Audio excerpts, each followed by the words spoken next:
ಬಂಧುಗಳೇ ನಮಸ್ಕಾರ, ಹೇಗಿದ್ರಿ ನೀವೆಲ್ಲರೂ? ನಾನು ಸುಬ್ರಹ್ಮಣ್ಯ ಎಸ್ ಹಂಡಿಗೆ. ಬಂಧುಗಳೇ, ವಿಡಿಯೋ ಶುರು ಮಾಡೋಕ್ಕೂ ಮುನ್ನ ನಿಮ್ಮಲ್ಲೊಂದು ಮನವಿ, ನಮ್ಮ ಕಂಟೆಂಟ್ ನಿಮಗೆ ಇಷ್ಟ ಆಗ್ತಾ ಇದ್ರೆ ಮಾತ್ರ ಸಬ್ಸ್ಕ್ರೈಬ್ ಆಗೋದನ್ನು ಮರಿಬೇಡಿ. ಓಕೆ, ಇವತ್ತಿನ ಕಂಟೆಂಟನ್ನು ಶುರು ಮಾಡೋಣ. ಮೊನ್ನೆ ತಾನೇ ಕುಮಾರಸ್ವಾಮಿಯವರು ಮಾತನಾಡೋ ಸಂದರ್ಭದಲ್ಲಿ ಒಂದು ಮಾತನ್ನ ಹೇಳಿದ್ರು. ಇನ್ನು ಮುಂದೆ ಯಾರೂ ಕೂಡ ನೈಸ್ ರೋಡ್ನಲ್ಲಿ ಟೋಲ್ ಅನ್ನ ಕಟ್ಟೋದಿಕ್ಕೆ ಹೋಗಬೇಡಿ. ನಾನು ಯುವ ಜನತೆಯಲ್ಲಿ ರೈತರ ಬಳಿ ಮನವಿಯನ್ನ ಮಾಡ್ಕೊಳ್ತೇನೆ, ಟೋಲ್ ಅನ್ನ ಯಾರೂ ಕೂಡ ಕಟ್ಟಬೇಡಿ ಎನ್ನುವಂತ ಮಾತನ್ನು ಹೇಳಿದ್ರು. ಹಾಗೆ ನಾನು ರಾಜ್ಯ ಸರ್ಕಾರಕ್ಕೆ 10 ದಿನಗಳ ಕಾಲ ಗಡುವು ಕೊಡ್ತೀನಿ, ಸಂಪೂರ್ಣ ಆ ಯೋಜನೆಯನ್ನೇ ಸರ್ಕಾರ ತನ್ನ ವಶಕ್ಕೆ ತೆಗೆದುಕೊಳ್ಳುವಂತ ಕೆಲಸವನ್ನ ಮಾಡಬೇಕು. ಇದು ರಾಜ್ಯದ ಅತಿ ದೊಡ್ಡ ಹಗರಣ. ಸ್ವತಃ ಕೋರ್ಟ್ ಈ ರೀತಿಯಾಗಿ ಅಭಿಪ್ರಾಯವನ್ನ ವ್ಯಕ್ತಪಡಿಸಿದೆ. ಕೋರ್ಟ್ ಆದೇಶವನ್ನ ಹೊರಡಿಸಿದ ಬಳಿಕವೂ ಕೂಡ ರಾಜ್ಯ ಸರ್ಕಾರ ಯಾಕೆ ಸುಮ್ಮನೆ ಕುತ್ಕೊಂಡಿದೆ ಎನ್ನುವ ರೀತಿಯಲ್ಲಿ ಕುಮಾರಸ್ವಾಮಿ ಅವರು ಪ್ರಶ್ನೆಯನ್ನ ಮಾಡಿದ್ರು.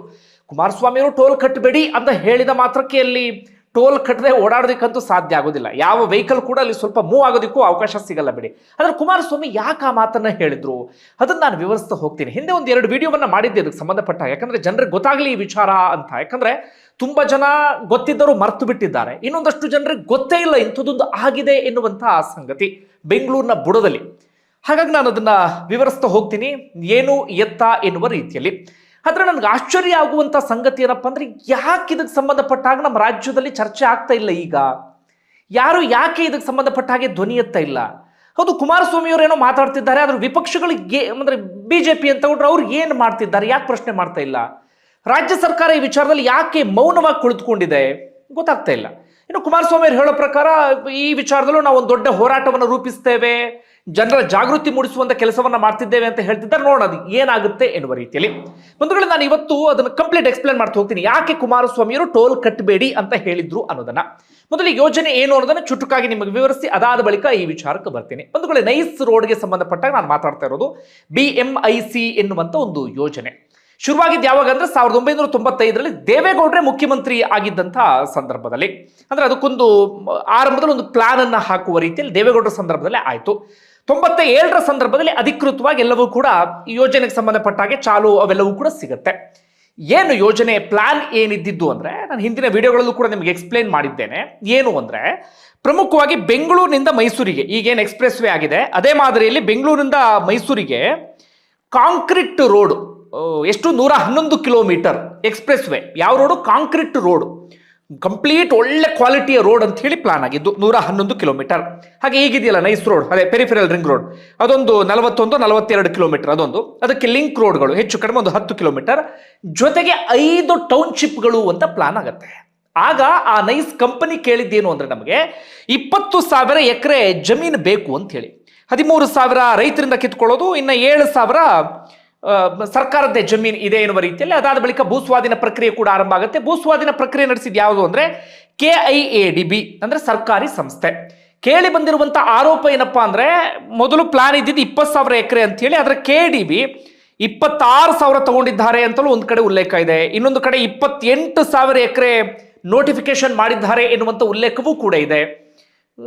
ಸಿಕ್ತಲ್ಲ ಜಮೀನು, ತೆಗೆದು ಕಿತ್ಕೋ ಆರಾಮಾಗಿ ಅದ್ರಲ್ಲಿ ರಿಯಲ್ ಎಸ್ಟೇಟ್ ಮಾಫಿಯಾ ನಡೆಸೋ ರೀತಿಯಲ್ಲಿ. ಏನು ಹೇಳಬೇಕು ಗೊತ್ತಾಗಲ್ಲ. ಒಮ್ಮೊಮ್ಮೆ ಈ ಸರ್ಕಾರಿ ಸಂಸ್ಥೆಗಳು ಹೆಂಗೆಲ್ಲ ವರ್ತನೆ ತೋರ್ತವೆ ಅಂತೇಳಿ. ಎಲ್ಲಿ ಜಮೀನು ತಗೊಂಡಿದ್ದು? ಈ ಬೆಂಗಳೂರಿನ ಹೊರವಲಯದಲ್ಲಿ ನೈಸ್ ರೋಡ್ ಇದೆಯಲ್ಲ, ಅಲ್ಲಿಂದ ಸೀದಾ ಮೈಸೂರುವರೆಗೂ ಕೂಡ ಏನು ಹಾಟ್ ಏರಿಯಾ ಅಂತ ಏನು ಕರಿತೀವಿ, ಕೋಟಿ ಬೆಲೆ ಬಾಳುವಂತ ಜಮೀನು. ಓಕೆ, ಜಮೀನನ್ನೆಲ್ಲ ತೆಗೆದುಕೊಂಡ್ರು. ಅದಾದ ನಂತರ ಏನಾಗ್ಬಿಡ್ತು, ಯೋಜನೆಗೆ ಸಂಬಂಧಪಟ್ಟ ಹಾಗೆ ಆಕ್ಷೇಪಗಳೆಲ್ಲವೂ ಕೂಡ ಶುರುವಾಯಿತು. ಯಾರ ಕಾಲದಲ್ಲಿ ಆರಂಭ ಆಗಿ? ದೇವೇಗೌಡರ ಕಾಲದಲ್ಲೇ. ದೇವೇಗೌಡರ ವಿರೋಧವನ್ನು ವ್ಯಕ್ತಪಡಿಸೋದಕ್ಕೆ ಶುರು ಮಾಡಿಕೊಂಡ್ರು. ಏನಂತ? ನಾವು ಅಂದ್ಕೊಂಡಿದ್ದು ಬೇರೆ, ಆದ್ರೆ ಈಗ ಬೇರೆ ಆಗ್ತಾ ಇದೆ, ಇದು ಭೂ ಮಾಫಿಯಾ ಆಗಿ ಇದು ಕನ್ವರ್ಟ್ ಆಗ್ತಾ ಇದೆ ಎನ್ನುವ ರೀತಿಯಲ್ಲಿ ದೇವೇಗೌಡರು ವಿರೋಧ ವ್ಯಕ್ತಪಡಿಸೋಕೆ ಶುರು ಮಾಡಿಕೊಂಡ್ರು. ಅದರ ನಡುವೆ ಒಂದಷ್ಟು ಜಗ್ಗಾಟ ಅಂತದೆಲ್ಲವೂ ಕೂಡ ಆಯಿತು. ಅಂತಿಮವಾಗಿ ಏನಾಯ್ತು ಅಂದ್ರೆ, ಒಂದು 2008ರ ಸಂದರ್ಭದಲ್ಲಿ ಈ ನೈಸ್ ರೋಡ್ ಮಾತ್ರ ಆಯಿತು, ಪೆರಿಫೆರಲ್ ರಿಂಗ್ ರೋಡ್ ಆಯಿತು. ಈಗ ನಾವು ಓಡಾಡ್ತಿದೀವಲ್ಲ ನೈಸ್ ರೋಡು, ಅದನ್ನ ಮಾತ್ರ ಕಂಪ್ಲೀಟ್ ಆಯಿತು. ಅದಕ್ಕೆ ಬೇಕಾದಂಥ ಲಿಂಕ್ ರೋಡ್ಗಳೆಲ್ಲವೂ ಕೂಡ ಆಯಿತು. ಟೋಲ್ ಅನ್ನ ಕಲೆಕ್ಟ್ ಮಾಡೋದಕ್ಕೆ ಶುರು ಮಾಡ್ಕೊಂಡು ಬಿಟ್ರು. ಅಲ್ಲಿ ಕಂಪ್ಲೀಟ್ ರೋಡ್ ಅವ್ರ ಪ್ಲಾನ್ ಪ್ರಕಾರವಾಗಿ ಕಂಪ್ಲೀಟ್ ಆಗಿಲ್ಲ ಯೋಜನೆ ಇದ್ದಿದ್ದು. ಯೋಜನೆ ಕಂಪ್ಲೀಟ್ ಆದ ಬಳಿಕ ಟೋಲ್ ಸಂಗ್ರಹಿಸಬೇಕು ಅಂತ ಹೇಳಿ ಯೋಜನೆ ಕಂಪ್ಲೀಟ್ ಆಗಿರಲಿಲ್ಲ. ಬರೀ ಬೆಂಗಳೂರಿನ ಇದ್ರಲ್ಲಿ ನೈಸ್ ರೋಡ್ ಆಗಿದ್ದು ಬಿಟ್ರೆ, ಬೆಂಗಳೂರಿನಿಂದ ಆಚೆ ಬರೀ 5 ಕಿಲೋಮೀಟರ್ ರೋಡ್ ಆಗಿದ್ದು. ಪ್ಲಾನ್ ಇದ್ದು 111 ಕಿಲೋಮೀಟರ್. ಓಕೆ, ಇಷ್ಟೆಲ್ಲ ಆಯ್ತಾ? ಟೋಲ್ ಅನ್ನ ಸಂಗ್ರಹಿಸೋದಕ್ಕೂ ಕೂಡ ಶುರು ಮಾಡ್ಕೊಂಡ್ರು. ಇದರ ನಡುವೆ ಒಂದಷ್ಟು ರೈತರು ಅದೇ ವಿಚಾರಕ್ಕೆ ಸಂಬಂಧಪಟ್ಟ ಹಾಗೆ ಕೋರ್ಟ್ ಮೊರೆಯೂ ಕೂಡ ಹೋದ್ರು. ಇಲ್ಲಿ ರೈತರಿಗೆ ಏನ್ ಸಮಸ್ಯೆ ಆಗಿತ್ತು ಅಂದ್ರೆ, ಅಥವಾ ನಿಜವಾಗ್ಲೂ ಇಲ್ಲಿ ಬಕ್ರ ಆಗಿದ್ದು ಯಾರು ಅಂದ್ರೆ ರೈತರು. ಏನಾಯ್ತು? ಹೆಚ್ಚು ಕಡಿಮೆ ನಾನೀಗ ರಿಸರ್ಚ್ ಮಾಡಿದಾಗ ಒಂದು 26-27% ರೈತರಿಗೆ ಮಾತ್ರ ಪರಿಹಾರ ಸಿಕ್ತು ಯೋಜನೆಗೆ ಸಂಬಂಧಪಟ್ಟಾಗ. ಎಷ್ಟು? 27%. ಎಷ್ಟು? ಅತೀ ಕಡಿಮೆ ಪರಿಹಾರ. ತುಂಬಾ ಕಡಿಮೆ ರೇಟಿಗೆ ಭೂಮಿಯನ್ನ ಅವರಿಂದ ಕಿತ್ಕೊಂಡು ಬಿಟ್ರು. ಆ ಸಂದರ್ಭದಲ್ಲಿ ಅಲ್ಲೆಲ್ಲ ಕೃಷಿ ಮಾಡ್ತಾ ಇದ್ರು. ಆಗ ತುಂಬಾ ಕಡಿಮೆ ರೇಟಿಗೆ ಬೇಕಾಬಿಟ್ಟು ರೇಟ್ ಕೊಟ್ಟು ಕಿತ್ಕೊಂಡು ಬಿಟ್ರು. ಈಗ ಅದಕ್ಕಲ್ಲಿ ರೇಟ್ ಅಂದ್ರೆ ಇನ್ನು ಸಾಮಾನ್ಯ ರೇಟಾ? 1 ಇಂಚು ಭೂಮಿ ತಗೊಳಕ್ಕಾಗಲ್ಲ ನೀವೀಗ.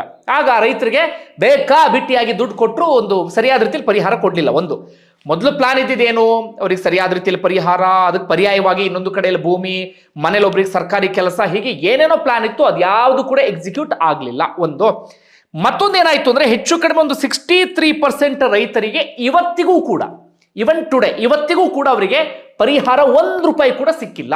ಆದ್ರೆ KDB ಏನ್ ಮಾಡಿದೆ, ಆ ಜಾಗವನ್ನ ನೋಟಿಫೈ ಮಾಡಿಬಿಟ್ಟಿತ್ತು, ಇದು KDBಗೆ ಸೇರಿದ ಜಾಗ ಎನ್ನುವ ರೀತಿಯಲ್ಲಿ. ಹೀಗಾಗಿ ರೈತರಲ್ಲಿ ಕಟ್ಟಡವನ್ನ ಕಟ್ಟುವ ಹಾಗಿಲ್ಲ, ಅದನ್ನು ಬಿಟ್ಟು ಸಾಲ ತಗೊಳ್ಳುವ ಹಾಗಿಲ್ಲ, ಮಾರಾಟ ಮಾಡುವ ಹಾಗಿಲ್ಲ, ಏನು ಇಲ್ಲ. ಯಾಕಂದ್ರೆ RTC KDB ನೈಸ್ ಸಂಸ್ಥೆ ಅಂತ ಹೇಳಿ ಬರುತ್ತೆ. ರೈತರು ತಂದೆ ಜಮೀನು, ಪರಿಹಾರನೂ ಇಲ್ಲ, ಸುಮ್ಮನೆ ಜಮೀನು ನೋಡ್ತಾ ಕುತ್ಕೋಬೇಕು ಬಿಟ್ರೆ ಏನು ಮಾಡದಿರುವಂತ ಪರಿಸ್ಥಿತಿ. ಹೀಗಾಗಿ ರೈತರೆಲ್ಲರೂ ಕೂಡ ಒಂದ್ ಕಡೆಯಿಂದ ಕೋರ್ಟ್ಗೆ ಹೋದ್ರು.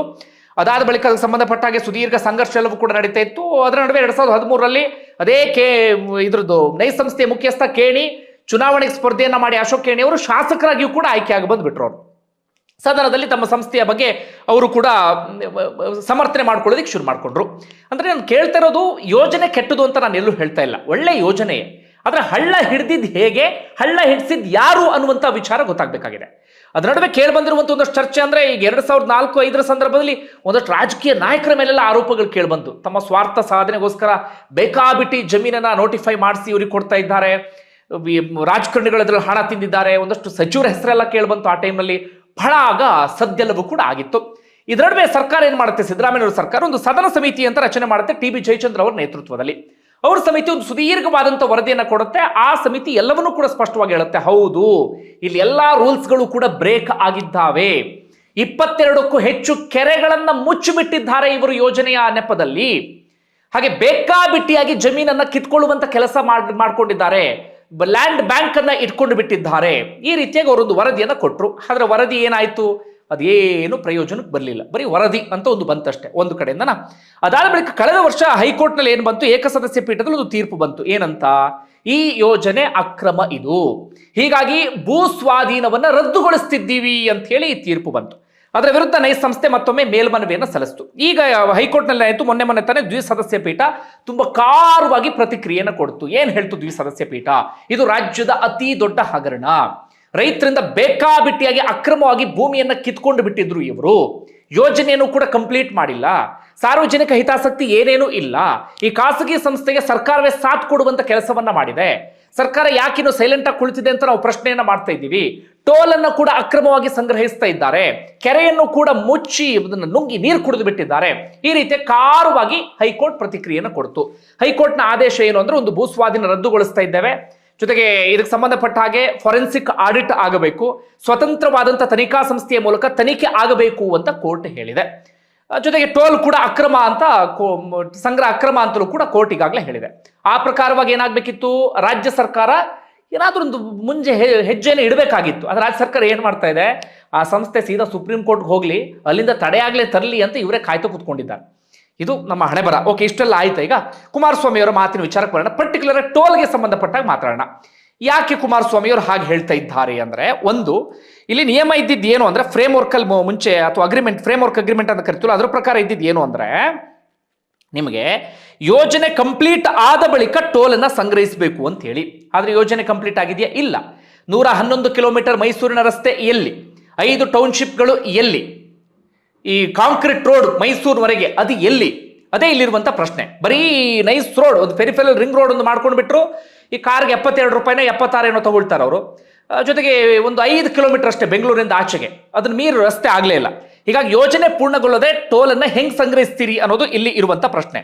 ಹೌದು, ಮೊದಲು ಪ್ಲಾನ್ ಇದ್ದಿದ್ದು ಏನಪ್ಪಾ ಅಂದ್ರೆ, ಈ ರಸ್ತೆ ಕಾಮಗಾರಿ ಪೂರ್ಣಗೊಳ್ಳೋದಕ್ಕೆ 10 ವರ್ಷ, ಅದಾದ ಬಳಿಕ 30 ವರ್ಷ ಟೋಲ್ ಸಂಗ್ರಹಕ್ಕೆ ಅವಕಾಶ ಅಂತಾನೆ ಅಗ್ರಿಮೆಂಟ್ ನಲ್ಲಿ ಇದ್ದಿದ್ದು, ಯಾವಾಗ ಮುಂಚೆ ಇದ್ದಿದ್ದು, ಅದರಲ್ಲಿ ಯಾವುದೇ ಅನುಮಾನವೂ ಕೂಡ ಇಲ್ಲ. ಆದರೆ ಯೋಜನೆಯೇ ಕಂಪ್ಲೀಟ್ ಆಗದೆ ಅದು ಹೆಂಗೆ ನೀವು ಟೋಲ್ ಸಂಗ್ರಹವನ್ನ ಮಾಡೋದಕ್ಕೆ ಸಾಧ್ಯ ಆಗತ್ತೆ ಇರುವಂತ ಪ್ರಶ್ನೆ. ಈಗ ಭೂಮಿ ವಿಚಾರಕ್ಕೆ ಬರ್ತೀನಿ, ಕೇಳಿ ಬಂಧುಗಳೇ.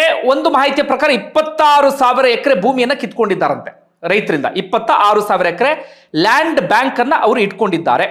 ಆ ಲ್ಯಾಂಡ್ ನಲ್ಲಿ ಸಾರ್ವಜನಿಕ ಹಿತಾಸಕ್ತಿಗೆ ಅಂತ ಬಳಕೆ ಆಗಿದ್ದು ಎಷ್ಟು, ನೈಸ್ ರೋಡಿಗೆ ಎಷ್ಟು ಬಳಕೆ ಆಗಿರಬಹುದು, ಅಬ್ಬಬ್ಬ ಅಂದ್ರೆ ಒಂದು 1,300 ಎಕರೆ ಬಳಕೆ ಆಗಿರಬಹುದು. ಇನ್ನುಳಿದಂತ ಭೂಮಿಯನ್ನ ಯಾಕೆ ಇಟ್ಕೊಂಡಿದ್ದೀರಿ ನೀವು? ನೀವು ಯೋಜನೆ ಕಂಪ್ಲೀಟ್ ಆಗಿಲ್ಲ ಅಂದ್ಮೇಲೆ ವಾಪಸ್ ಕೊಡ್ಬೇಕು ತಾನೇ ಭೂಮಿ ರೈತರಿಗೆ.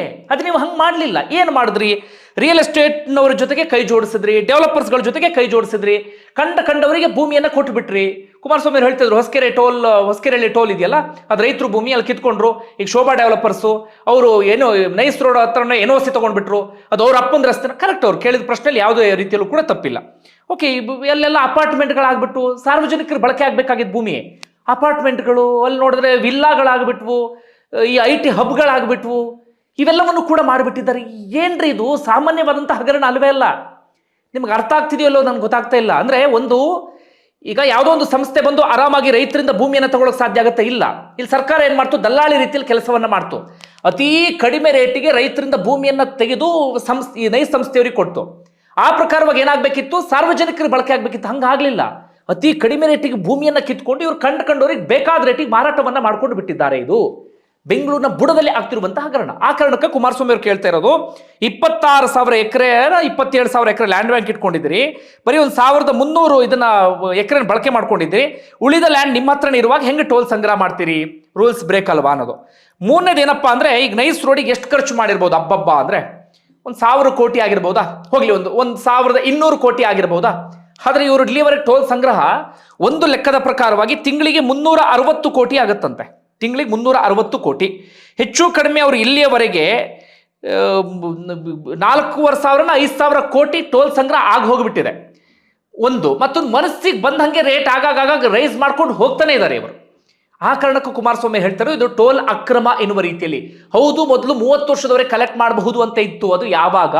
ನೀವು ಯೋಜನೆಯನ್ನ ಕಂಪ್ಲೀಟ್ ಮಾಡಿದ ಸಂದರ್ಭದಲ್ಲಿ ಮಾತ್ರ. ಯೋಜನೆಯೇ ಕಂಪ್ಲೀಟ್ ಆಗಿಲ್ಲ, ಭೂಮಿಯನ್ನು ಕೂಡ ಸರಿಯಾದ ರೀತಿಯಲ್ಲಿ ಬಳಕೆಯನ್ನ ಮಾಡಿಲ್ಲ ಅಂತದ್ರಲ್ಲಿ ಹೆಂಗೆ ಟೋಲ್ ಸಂಗ್ರಹ ಮಾಡ್ತಾ ಇದ್ದೀರಿ? ಕೋರ್ಟ್ ಕೂಡ ಅದನ್ನೇ ಕೇಳಿದ್ದು, ಕುಮಾರಸ್ವಾಮಿ ಅವರು ಕೂಡ ಅದನ್ನೇ ಕೇಳ್ತಾ ಇರೋದು. ಈಗ ಇರುವಂತ ಪ್ರಶ್ನೆ, ಸರ್ಕಾರ ಇದನ್ನು ಗಂಭೀರವಾಗಿ ತೆಗೆದುಕೊಳ್ಳುತ್ತಾ? ಏನ್ ಕತೆ? ಕಾದು ನೋಡ್ಬೇಕು. ನಿಮ್ಗೆ ಏನಿಸ್ತಾ ಕಮೆಂಟ್ ಮಾಡಿ. ಧನ್ಯವಾದ.